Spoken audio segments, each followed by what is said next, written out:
Pero Sanya, eto, siyempre kukulitin ka. Meron na bang iba si Jack? Meron na, may nararamdaman ka na bang may pinalit na siya kay Barbie? Nag-move on na ba siya? I think nakita rin kasi kami nung Denim and Diamonds. Wala akong napifeel sa kanya na meron siya. Ang kuya mo? Yes. Oh. So, feeling ko nandun siya sa moment na ini-enjoy pa niya yung pagiging single dun. Kasi syempre, 7 so moving years on pala. yata sila ni Barbie.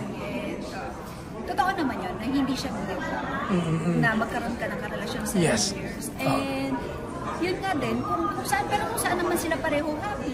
Yeah. At may magkataon man na magkaroon sila ng mahanap na bago magpapasaya sa kanila, sila yun eh.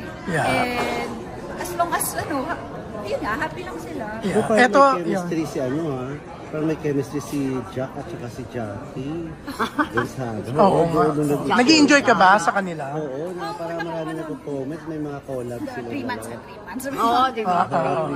Nakakatawa naman kasi syempre, parang minsan kasi may mga hindi ko lang magaganda nangyari, may maganda pa rin. So kung ito man, nagkiklik sila, pero trabaho naman, at ayun, masaya sila.